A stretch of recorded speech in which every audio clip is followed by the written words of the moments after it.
All right, we're gonna roll to a start here this evening, and glad to see you all. Thanks for coming out, and for week 2 of Stephen. Last week we talked about who he was.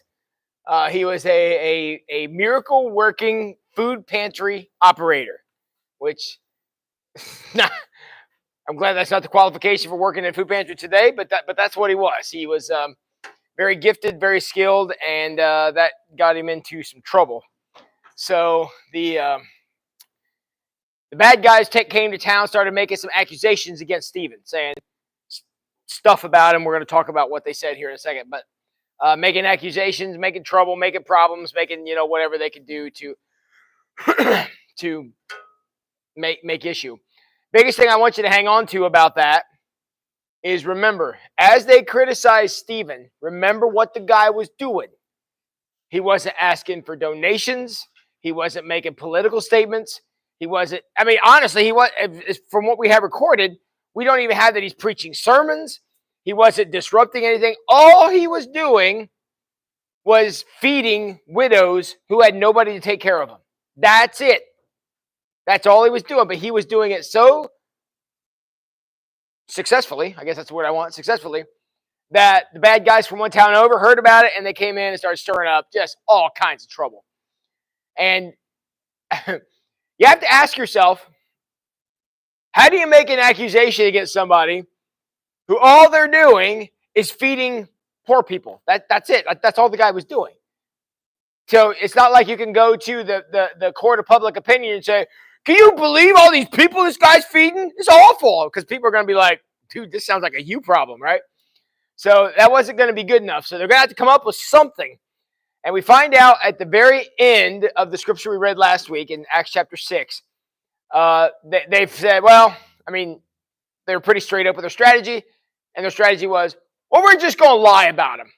We're going to say some stuff that's not true. And knowing the particular season that we're in, given an event that might be taking place a few weeks from now, we're kind of used to accusations being thrown around about all kinds of everything. So that's essentially what's going on here. This was a political thing where they were saying stuff about him. There are specific accusations against him were as follows. They said he spoke against the holy temple. He was going to abolish the law of Moses. And the bad guys were claiming that Stephen said that Jesus was going to tear down the temple and that they was going to change the customs of Moses. So basically, that was the accusation. Okay, that's what they said he was going to do. And so that was the conversation. So they stirred up enough drama. That's the word, drama. Stirred up enough drama to finally somebody said, well, we're going to have to go out and investigate and find out if this is true. So the temple guys set out some investigation guys. They got the temple FBI or something, and they went out and to find out. These are some pretty serious accusations. Let's go find out if it's true. So, and that's where we're going to pick up tonight in Acts chapter 7. Now, I'll give you a little fair warning. This is a very long chapter, and it's like one giant run-on sentence. All of you who are from my generation, okay, I'm about to do something. If this analogy I'm about to make upsets you, I apologize in advance. But do you remember the original Ace Ventura Pet Detective movie? Okay, and when they were trying to talk about the scheme that Einhorn was up to, and he takes a big breath and he talks for like 5 minutes off that one breath. That's this chapter. Okay, for those of you who understand that reference, if you don't, please forget I said anything. But that's the reference here. That's what he did. Stephen basically takes a big breath and he just says all this at once. It's like the ultimate word vomit. So on Sunday, I'm not going to read. I'm only going to read a section of this. This chapter goes on for 60 verses, which, if you're familiar with the Bible at all, there aren't too many chapters that are this long. In fact, I'll tell you that of a single written statement that anybody made throughout the entire Bible, from Genesis to Revelation, I was thinking through, this is like the third longest single spoken sentence that's recorded in our Bibles. Yeah, the third one. The first one is the book of Hebrews. because Hebrews is a sermon, so it's obviously significantly longer than this. Second, Jesus in the Sermon on the Mount. Next, Stephen, as far as a single recorded spoken statement. So he is number 3 as far as length of a preserved spoken statement. All right, so they're coming to investigate, find out what's going on. High priest sends the boys out there, and they find Stephen, and they ask a very simple question right there in Acts chapter 7, verse 1. Then the high priest asked Stephen, "Are these accusations true?" Remember the accusations. Speaking against the holy temple, abolish the law of Moses. This Jesus of Nazareth guy is going to tear down the temple and build it back in 3 days. Going to change the customs. All this stuff. Are these accusations true? That sounds like a one-word answer, does it not? I mean, there's only 2 options. What are they? Yes or no? I mean, there's really nothing. Yet Stephen's response is 60 verses long. Okay? So he has a lot to say, and we're going to go through that today, because on Sunday I'm not going to hit too many of the details. We're going to talk about the overall structure of what happened on Sunday morning. So Stephen, and I know I've kind of made fun of how long this is, and it is long, but you got to realize he got almost the whole encapsulation of the Old Testament in one statement. That's kind of impressive. He was able to boil it down, and you got to remember the context with which he was speaking. He might have felt a little pressure, but he was still able to boil all this down. So what we're going to find out, spoiler alert, he's going to hit on 7 characters. 7 characters that were a part of his statement of what's going on. So he's going to hit on these 7 characters and put them out there.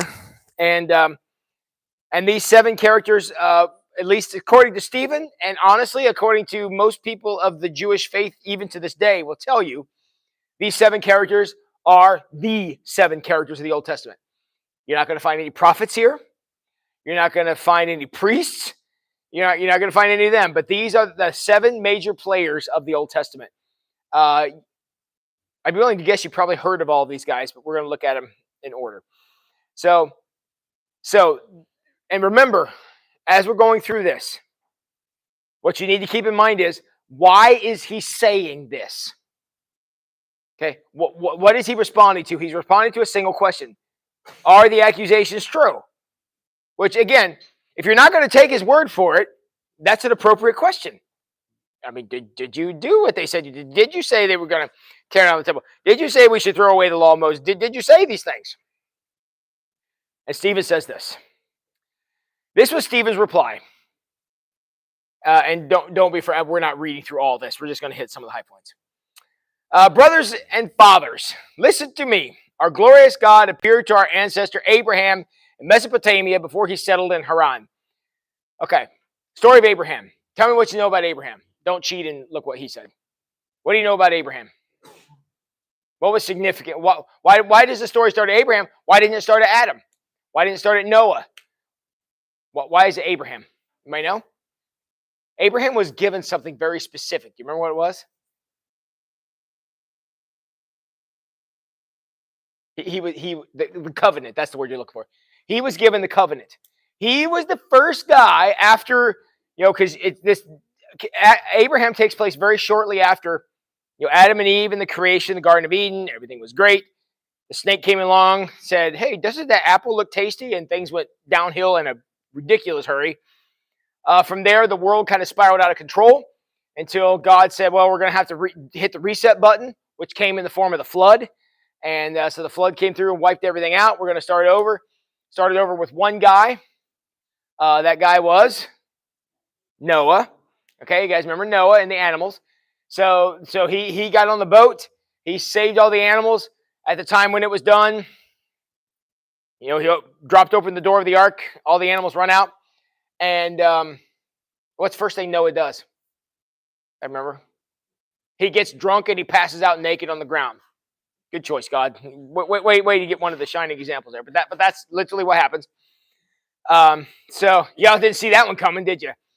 But so that's what he does. So the earth starts to build back up. Now, as the earth is beginning to repopulate after a couple of generations. God goes to this guy named, at that time, Abram, and says, here's what I'd like you to do. I'd like for you to leave this town, which was a very significant thing for God to do because at that time, every city had their own God. Much like today, in a very different way, but the analogy to today is every city today has their own sports team, right? I mean,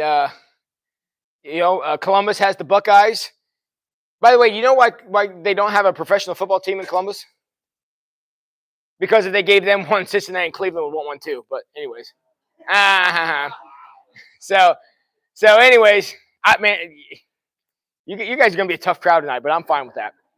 But that's how we identify them. So at that time, every city had their own God. So for a God to come along and say, hey, I'm a God, and I am actually the God, and I'd like for you to leave the city, which would have been not what gods did at that time. So he called Abraham out. Abraham said, sure, I'll follow. He follows him out in the countryside, and he's walking along, and suddenly God says, stop here, and I want you to look around. So this guy, Abram, looks around. He don't see nothing but dark in every direction. And God says, all this land is going to be all yours. All going to be yours. And it's going to belong to your descendants, and your descendants are going to be huge, and I will be your God, and I will be your God, and I will be the God of your descendants, and it'll be a great people. Abram says, that sounds fantastic. So Abram goes home, and what does not happen? They have no child, which is going to make this descendants thing a little difficult if there's no child. So for a long time, there's no child. And Abram kept saying, well, this is weird because God said there would be one, but there's not one. So there's a whole bunch of drama goes into that we're not getting into now. Until finally, when Abram is like 90 some odd years old, his wife comes and says, you're not going to believe this. And Abram says, you're right. I don't believe this. And they were blessed with a child at 90 some odd years old, where most of us would think, why has God cursed me in such a way? They were super excited about this. So the child is born, and the child is who? What's his name? Isaac, which means, you might know what the word Isaac means? It means the laughter. Why? Because when Sarah said when God told Sarah that she was going to be pregnant in her old age, what did she do? Yeah, okay. That was her exact response right there. All right, so the next person then that Stephen identifies, then, if you skip down to chapter 7, verse 8, God also gave Abraham the covenant of circumcision at that time. So when Abram became the father of Isaac, and if you read the Old Testament at all, God always refers to himself as the God of Abraham, Isaac, and Jacob. What did Isaac do? Honestly, he was the promised child. He was the promised one that was going to come. So the next person that Stephen identifies is Isaac, but not even one verse later. Later in that same verse, verse 8, we also get Jacob. Jacob being one of Isaac's sons.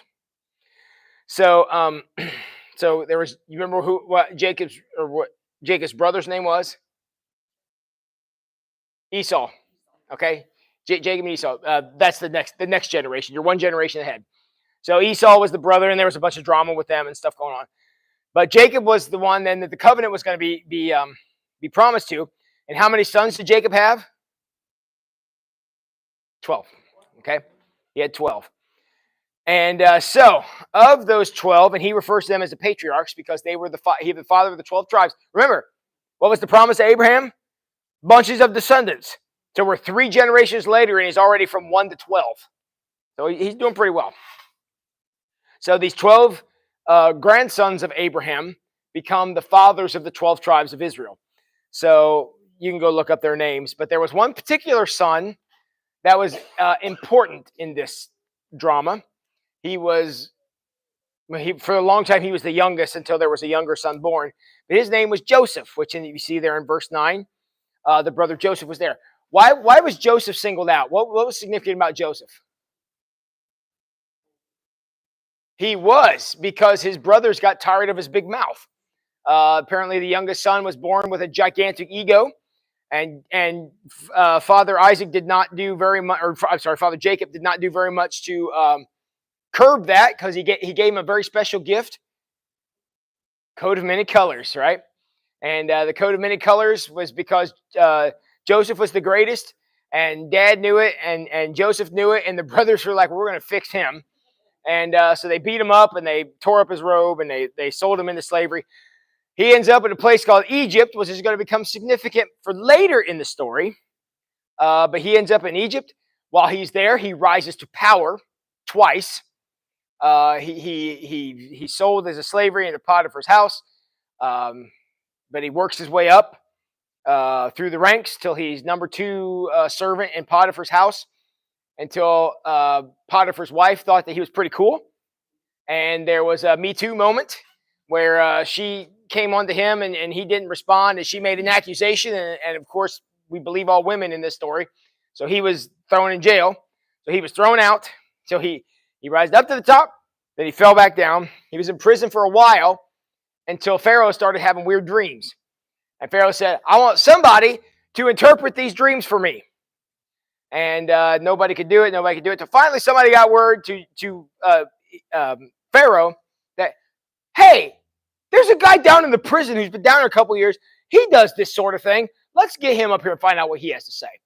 So they bring Joseph in. Joseph interprets the dream. Pharaoh's like, "Holy cow, you are really good at this." And then Joseph begins the ascent again. So he rises to power, not just in one guy's household like he did for Potiphar, but he rose to the 3rd highest power in the entire kingdom of Israel. Now, you may wonder, what is the point of that story? Because Joseph rises to power. There's a big drought. Joseph then ends up saving the entire country because he sets up what we know today to be a tax system where they were storing up food, and then when the food was running short during the famine, they were able to sell it back to the people.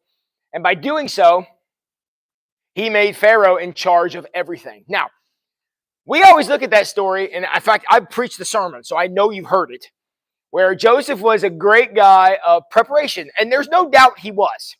I mean, they would have died without him. But I want you to know that this story would have been a kind of story for the Israelite people. Because what that story says is that the people of Egypt were so stupid that they did not make any preparations themselves. They allowed Pharaoh to save them. And guess who owned everything at the end of the famine? Pharaoh. They gave all the power over to the leader. And by doing so, he owned everything. Became super powerful. And the interesting thing to the Israelite people was that it was an Israelite person who facilitated that happening. And that guy's name was Joseph. So the reason the Egyptians rose to a world power was because he was empowered by an Israelite. Now, why is that ironic? You might know why that's ironic. What happened later in history? Ever heard of a guy named Moses? Where were the people at Moses' time? Enslaved by Egypt. The same group that rose to power because of an Israelite a couple of generations prior to that. Okay? So they told this story and they thought it was great. Yeah, these guys think they're great, but they would be nothing without us. I mean, that's what the story's about. So the next guy that Stephen mentions then is Moses. If you skip down to verse 20, and you all know the story of Moses, it was generations later. The Israelite people had been enslaved by Egypt. They were forced to build what we believe today to be the pyramids and the Sphinx and all those things. They did all that work while they were in Egypt and were able to do all these things. So Moses then rose to power. And now Moses has kind of a dual role. Okay? God had been silent. Excuse me. God had been silent in the lives of his people for like 400 years. And if you ask yourself, how long ago was 400 years? If we go 400 years prior from today, it was William Shakespeare's time. Okay, so think about that. That's how long ago that was. So for that long, God had been silent. Well, the good Lord now went out and found a guy, Moses, and you all know the story. He was born and he was special, and all the boys were to be killed, and Moses was floated down the Nile, picked up by Pharaoh's daughter, and raised in the king's kingdom. So you all know that story. Well, Moses finally leaves because of an incident where he killed a slave driver who was beating a slave. Moses wasn't going to have it, so he killed the guy. So he has to run because killing is bad. And so while he's out in the wilderness, he encounters something amazing. What did he find? I say one of the most famous stories from the Bible. A bush that was burning, but not consumed. So somehow this thing was on fire, but it wasn't burned up. How does that work? God does what he wants. That's how that works. So so Moses steps aside, and God says, hey, I got something I want you to do. I want you to go down and tell Pharaoh to let all those Israelites go. And Moses was like, pass. And God says, no, I'm pretty sure I want you to do this. And one of the greatest call stories in the Bible, one of the most honest moments in the Bible, God, he goes on for most of an entire chapter making up excuses where God is like, no, I'm going to help you. And Moses is like, I don't think so. And I don't know how to speak very well. I stutter really bad. Like, well, we'll send Aaron with you. And he said, well, I have blisters on my feet, and I smell weird, and I don't want. Finally, when he gets all the way to the end of this thing, he goes, hey, I still want to do it. God's like, I kind of suspected as much, but so they finally get him out there. Moses says, fine, I'll go. So he goes back.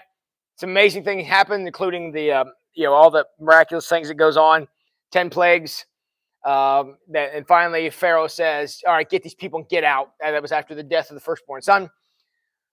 Moses takes off and ends up trapped where? He runs into something he can't get past. What is it? The Red Sea, okay? So you got the Red Sea on one side, got the closing Egyptian army on the other, and Moses stands there and says, in one of the most, I have a word I want to say here, but I can't say it here, but awesome, we'll say, moments in the Bible where he stands up and goes, hey! Take a look at those Egyptians, because you ain't never going to see them again. He turns around and raises his staff, and something incredible happens. Water parts, people leave, and the Egyptians say, well, that's not so great, we can do that too. The Egyptians go in, and all the Israelites make it to the other side, and then the water just crashes down, takes them all out. And true to his word, the Egyptians were washed away. As quickly as they were built up by an Israelite, they were also crushed by one. And so now they got a problem, though. They had been enslaved, under the control of Egypt for 400 years, which means none of them had any idea what it meant to be a free people. Now, we all think that would not be a big deal because freedom is, as an American, that is a fundamental thing that we think, man, ain't nothing better than freedom. And we're right about that. But the problem is, it's just like a kid who has like an over-controlling parent who suddenly goes to college and all the constraints come off. What happens to that kid? They go absolutely bonkers. And that's what happens here. So people are going absolutely bonkers. And at one point, Moses goes up the hill, up the mountain, and he receives something. What does he receive? The 10 Commandments. And they're there, and he's there with Aaron, and they 10 Commandments. Now he's got them, and suddenly it says, you hear that? And they all got quiet, and it says right in the Bible, the sound of pagan revelry was coming from the camp. I don't know what pagan revelry is, but I'm going to be honest, it sounds like fun, but they were not very happy that it was happening. So they all, and God says, fine. Just go down the hill and just smite them all, let them all die, and I'll just make you a great people. And Moses, who remember didn't want to do this in the first place, goes, well, God, if you do that, what will they say about you? If you wipe everybody out, you bring us out, they're going to say you brought us out here to kill us. Why would you want them to say that? God's like, fine, deal with it. So Moses goes down and gets mildly perturbed. We'll go with that. And what does he do? He takes those 2 stone tablets and he smashes them right at the foot of the mountain. I know the Charlton Heston version says he threw it at the golden calf. He did not. He smashed it right at the foot of the mountain because the mountain was holy. The not mountain was profane. And he smashed it right at the boundary to show that you guys are not ready for this. So he smashes the thing, and then he goes to Aaron. Now remember, why is Aaron even there at all? Remember why Aaron is even there at all? To talk. Because when God was trying to convince Moses to go do this thing, Moses was like, I don't speak so well. And he's like, well, we'll send Aaron. So remember, the only reason Aaron is there, because he's good on his feet, and he's good at speaking in front of people, good at thinking of things, okay? I want you to remember that for this next thing I'm about to say. So Moses goes down. He had left Aaron in charge. He goes, dude, Aaron, golden calf? What the heck? He goes, Moses, you're not going to believe this. We took all of our gold, our earrings, our rings, everything we had that was gold, and we threw it into the fire, and out came this calf. It was the darndest thing. And Moses says, you're right. I don't believe it. So Moses got really mad, and you know what he did? I mean, I know I'm kind of getting off here, but you know what he did? He took that golden calf, he ground it up, he mixed it in water, and he made them all drink it. And you know why he did that? Because gold like that makes you sick. And they got very sick after that. But there was no gold left to make a golden calf with, so, I mean, that was a positive thing. So, all right, sorry, I got a little fired up about that one. But Moses is here because Moses was the lawgiver, okay? Somebody had to explain to them, how do we live as a community? Because we've never had to do that before, obviously. Because Moses left them on their own for a couple of days, and suddenly golden calves were popping up and things like that.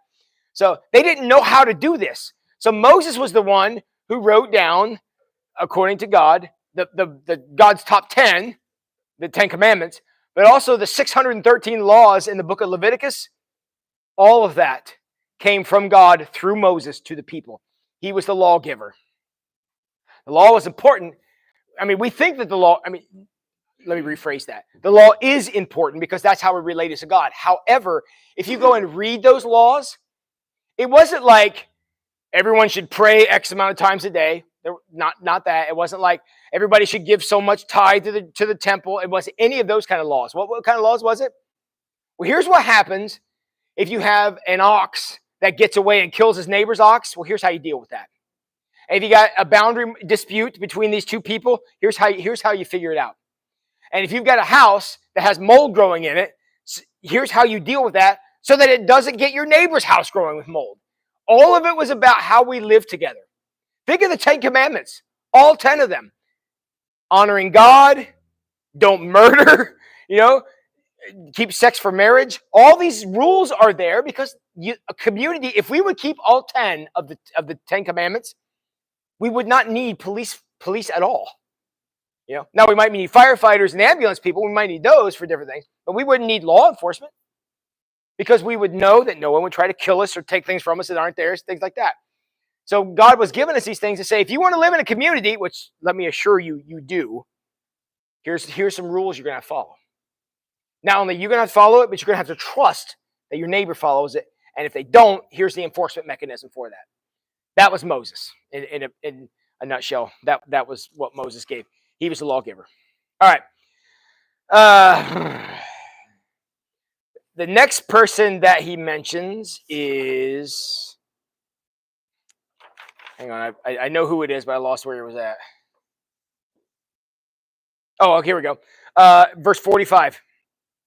Years later was Joshua. Joshua, if you look at the order of the books of the Old Testament, you've got Exodus, which is the story of Moses. The very next book is the book of Joshua. Joshua is the Chuck Norris of the Old Testament, okay? Do not cross Joshua. He was not a guy to be trifled with. Where Moses sometimes is a little indecisive and I don't know what to do, and not Joshua. He killed a lot of people because he was the one who finished the job.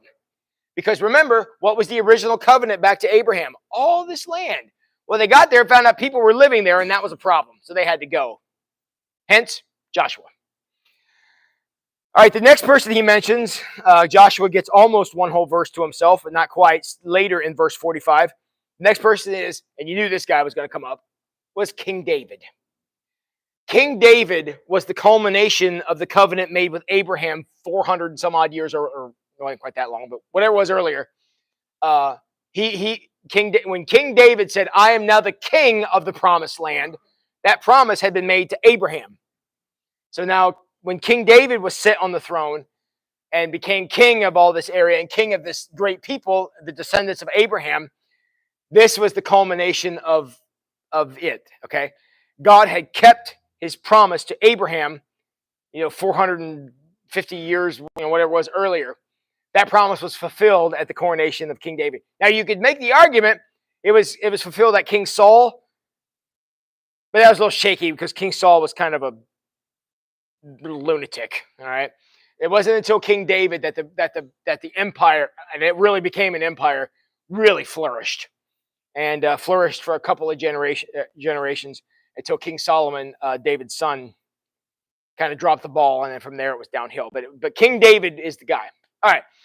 I have been talking for a solid half an hour now, and I've taken you through the entire history of the significant moments of the Old Testament. It took Stephen 60 verses. It took me almost 30 minutes, but you get the idea. Now, what was Stephen responding to? Remember the question. The question was, are the accusations true? Basically, what they want to know is, are you a blasphemer? I mean, that's what it means. The accusations were, did you speak against the Holy Temple? Did you say the law of Moses should be thrown out? Did you say the temple is going to get torn down? Did you say we should change the customs? Again, yes or no question. But Stephen says, I'm not saying yes or no. I'm going to prove I didn't do it. And how did he do that? He told literally the whole story. He left nothing out. And the priests at that point, and the synagogue of freed slaves who have decided to make this a federal case, they got to look at this and go, somebody who knows all that couldn't be a blasphemer because he would know better. So what he has done here is he has proven the accusations false. Took him a while to get there. But, I mean, the guy had a lot of history he had to cover. But the amazing part of that is he covered it. He knew all this stuff. And he was able to share that to say, I take this so seriously that I know about it.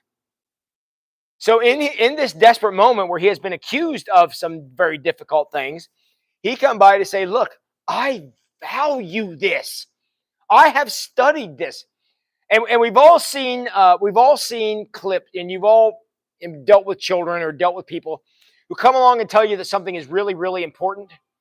And this is really important to me, really valuable. And you start talking to them and realize they have no idea what it even is. Best example of this I ever saw. God forgive me for this example I'm about to give. I was a foster parent in another life. And we had a foster kid who lived with us.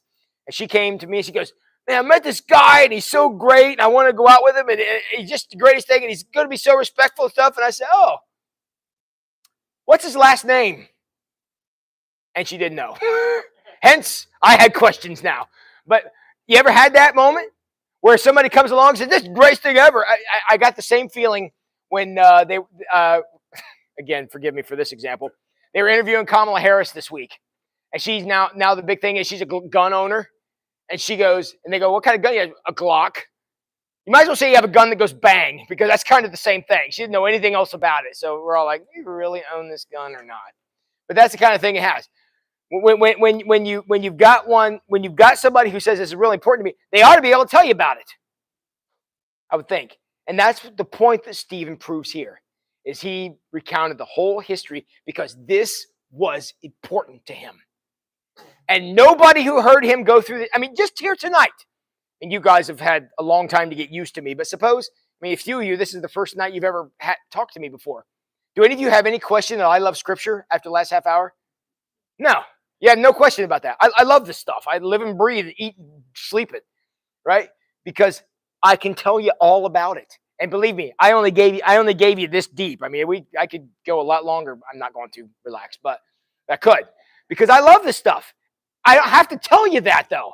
None of you are going out there going, I don't know if Tim thinks that much highly of the Bible at all. Nobody's going out of here saying that tonight, because I had proven it to you. Same thing as Stephen.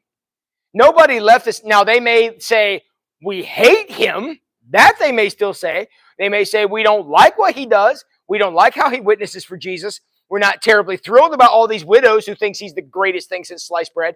We're not thrilled about that, but we can't dispute the guy knows his stuff. He left no question in their mind. And that we're going to pick up on that theme on Sunday, but that's what he gave them. He gave them no doubt whatsoever where he was. All right.